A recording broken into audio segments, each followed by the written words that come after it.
उत्तर प्रदेश सरकार के जल शक्ति मंत्री व गोरखपुर के प्रभारी मंत्री स्वतंत्र देव सिंह ने केंद्रीय बजट पर अखिलेश यादव के बयान का जवाब देते हुए कहा कि गोरखपुर के लोग सब समझते हैं क्योंकि वे किसी विशेष सुविधा के साथ पैदा नहीं हुए।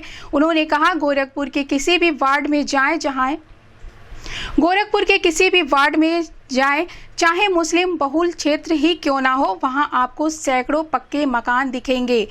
गोरखपुर से काशी के लिए निकले तो 4 लेन और 6 लेन सड़कें मिलेंगी। गोरखपुर से अयोध्या होते हुए पूर्वांचल एक्सप्रेसवे से अब मात्र 2 घंटे में लखनऊ पहुंचा जा सकता है, जबकि पहले 4 घंटे लगते थे।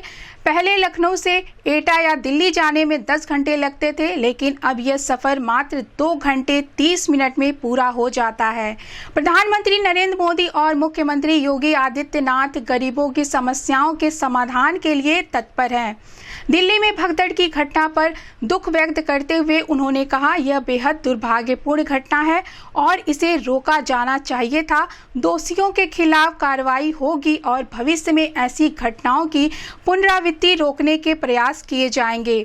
उन्होंने बताया कि कल जब वे उरई से आ रहे थे तब 2500 यात्री रेलवे स्टेशन पर प्रयागराज कुंभ जाने के लिए प्रतीक्षा कर रहे थे और सभी यात्री झांसी से आ रही विशेष ट्रेन से प्रयागराज के लिए रवाना हुए।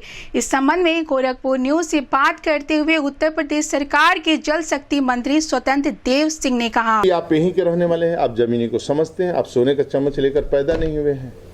आप किसी वार्ड में चले जाएंगे, इसी गोरखपुर में ही, चाहे मुसलमान हो चाहे हिंदू हो, या मुस्लिम बस्ती में भी चले जाएंगे तो 200 पक्का मकान आपको दिखाई देगा।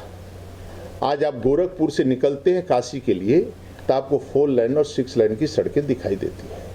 आप अब गोरखपुर से निकलते हैं अयोध्या, फिर अयोध्या से पूर्वांचल एक्सप्रेस चढ़ते हैं, जहां आपको 4 घंटे लगता था, आपको दिखाई देगा कि आप 2 घंटे में 1.5 घंटे में लखनऊ पहुंचते हैं। मिल्कीपुर से आप लखनऊ से जाते थे एटा और दिल्ली के लिए तो हम लोगों को 9-9, 10-10 घंटा लगता था।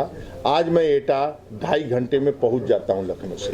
तो ये आमूलचूल परिवर्तन, और 3 आप देख ही रहे हैं राज्य के अंदर। तो मैं देखता हूं कि जो हकीकत है, आप जमीनी आदरणीय प्रधानमंत्री आदरणीय नरेंद्र मोदी जी, राज्य के अंदर आदरणीय मुख्यमंत्री योगी आदित्यनाथ जी जमीन से जुड़े हुए हैं और जमीन से और दिल से समस्या का समाधान करते हैं। मैं गरीबों के साथ खेलता नहीं हूं, गरीबों की समस्या का समाधान करने आया।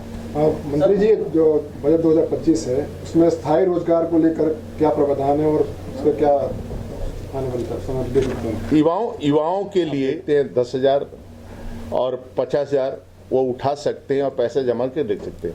5 लाख भी अभी छोटे छोटे लोगों को 5 लाख बिना गारंटी का लोन है, 10 लाख है। अभी आपने देखा कि 10 करोड़ से बढ़ाकर 20 करोड़ किया गया है। इसी कारण स्टार्टअप के इसके माध्यम से नौजवान रोजगार भी पा रहे हैं और रोजगार दे भी रहे हैं। आज देश के अंदर जो लोग, हमारे देश के अंदर, अब पूरी दुनिया के अंदर, जिसके कारण मेरा नाम हो रहा है और लोगों को बड़े पैमाने पर और लोगों को लोन भी मिल रहा है और जिसके कारण अपने खड़ा भी अपने पैरों पर हो रहा है।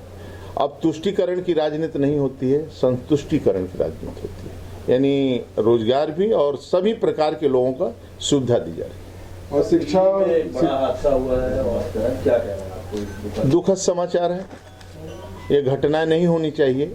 कल जैसे मैं उरई से आ रहा था, अब कल ट्रेन में पकड़ने आ रहा था, लगभग 2-2.5 हजार व्यक्ति रेलवे स्टेशन पर इंतजार कर रहा था प्रयागराज कुंभ जाने के लिए। झांसी से स्पेशल ट्रेन एक आई, फिर उस सभी यात्री को खाली लेकर, फिर उन लोगों को लेकर तो प्रयागराज लेकर आई। वास्तव में आदरणीय योगी जी के नेतृत्व में थोड़ा विषय से हटना पड़ेगा, इसलिए मैं सोचता हूँ बजट पर है, वो दुखद घटना है, उसकी जांच हो रही है और जो दोषी रहेंगे उस पर कार्रवाई भी होगी। भविष्य में ऐसी घटना न हो, इसका भी लोगों ने संज्ञान लेना चाहिए। मतलब एक तरह का जांच भी हो रही है घटना। 1 घंटे में 1500 टिकट बुक कर इसी कारण वो बारे में जांच करेंगे सब कुछ।